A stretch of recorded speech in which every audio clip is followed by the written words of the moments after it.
Hello everyone, and welcome to my channel. My name is Roman, and chances are you don't know me yet, but I'm really looking forward to getting to know you. I'm a clay artist from Ukraine. For more than 2 years, I've been creating all sorts of handmade pieces, and only now have I realized that I want to truly share my art beyond the place where I live. My brand is called Remfi, and I've been developing it in every possible direction, from crafting custom boxes to designing postcards that I include with my orders.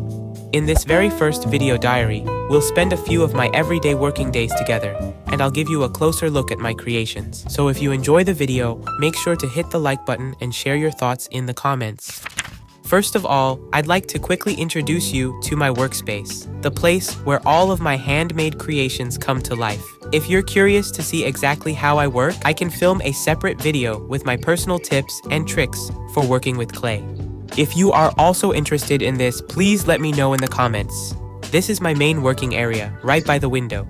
It gives me good lighting and makes it easier to film.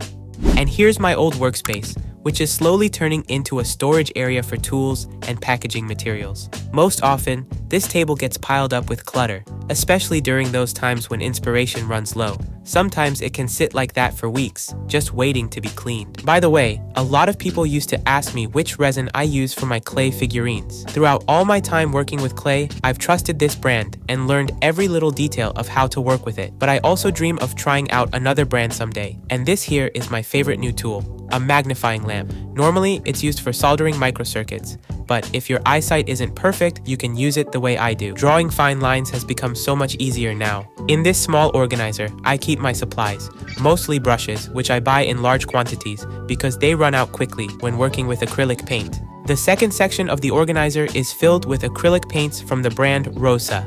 It's a Ukrainian company, and honestly, a really great one with a huge variety of colors. And finally, the last drawer. These are my color samples, but not for nail art. I only recently started making them, but if you're curious about why I need them, I'll explain later in this video.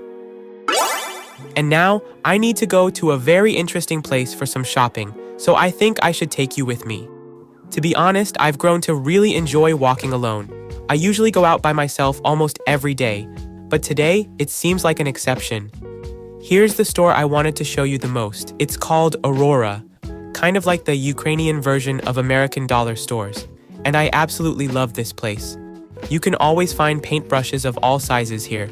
For crafts, there are a few sections with beads, decorative elements, and even glitter, which I keep collecting non-stop, just because I know it'll come in handy someday. Basically, they have everything here at great prices, and in every section, I always manage to find something useful for my work. There's even a section with manicure tools, with glitter for decoration, stickers, and more. Or the cosmetics section, where you can find the same amazing brushes, perfect for blending soft pastels or painting on clay. Honestly, there's something here for every taste and every need. So, what can I say? On my way back home, what I showed you today is just a small part of what you can actually find in this store for really low prices. In general, I am ready to show my small purchases, and I'm back home.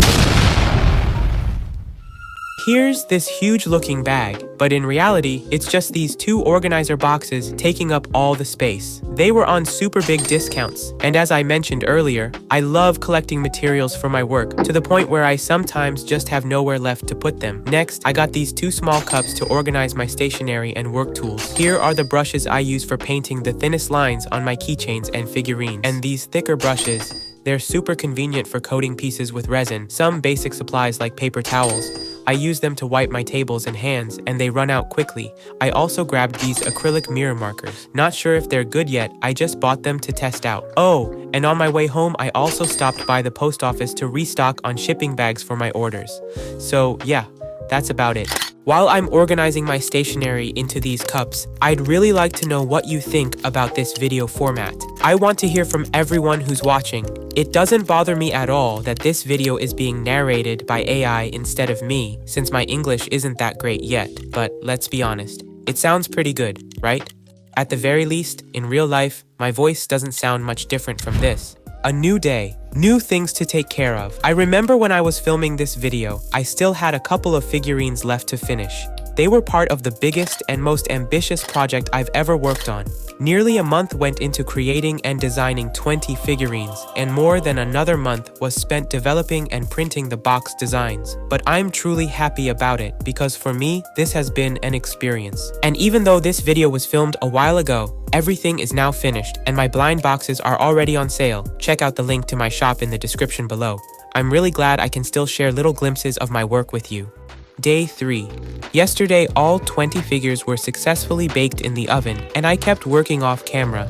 But today, something exciting arrived in the mail. Remember in the middle of the video, I mentioned those nail tips color samples and said I'd explain later what they were for? Well, here it is. The Pantone Coloring Guide. It's a tool that professional designers, artists, and printers use to make sure colors match perfectly, whether you're looking at them on a phone screen or in real life. That's exactly why I bought it. This guide will help me find the perfect color matches for my projects. And those painted nail tip samples I showed earlier, they let me check if a brushstroke of paint truly matches the Pantone code in the guide. If you'd like to see more behind-the-scenes details of how I created my largest figure collection step by step, you can check out my TikTok remfi.studio. And now, to wrap things up, I just want to present the final results to you and share a little about each character, what makes them special and unique in their own way. Remy, the heart of the collection. She's a dreamer who marvels at everything around her. Her unique ability is creating emotion bubbles by sketching them in her magical diary. This is Pipo, Remy's peer and close companion. He's incredibly fast but also easily frightened. His magical living hat, named Tin Tin, never leaves his side. Pipo's special ability is teleportation. Here comes Tiki, a young skater girl who already runs her own small business.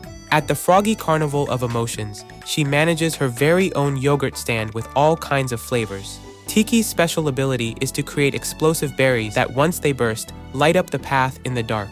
Look at this grumpy one. It's Gimbo, the fierce little boy. But behind his tough appearance hides a fragile and kind soul. And even though his special ability is to throw fireballs with his hands, that doesn't mean he can't also warm you with a hug. And this one looks like she's about to burst into tears. Meet Eggy. She's the clumsy waitress of the Carnival of Emotions. The egg landed on her head not because of her fault. Someone accidentally threw a real egg instead of a water balloon. Eggy's special ability is to conjure soothing clouds of calming aromas for those around her. Or maybe it was him? Meet Bimpo, the main trickster and prankster of the carnival. His ability is to create illusions and duplicate himself, letting him cheat in water games and play pranks on others. But despite his mischief, Bimpo is actually a funny and kind-hearted guy. This is Timmy, and honestly, I probably shouldn't even be showing you this guy because he's the secret character of the collection. But just look at that golden costume. He's a guest of the carnival with a deep baritone voice that enchants everyone who hears him. Timmy's ability, known as Echo Form, allows him to fully embody the emotional states of others. When someone feels grief, joy, rage, or longing, Timmy becomes that very moment, more multifaceted, almost like people themselves. And that's it. All 7 figurines you can discover inside the blind boxes. They're already packed, waiting patiently inside their boxes, maybe even waiting just for you to adopt one. So, if you enjoyed this little video and mini introduction to the characters, as I said before, hit that like button, subscribe to the channel, and drop a comment letting me know if I should keep going with this project. I'm really happy we got to meet today, and I wish you endless creative ideas. Bye-bye.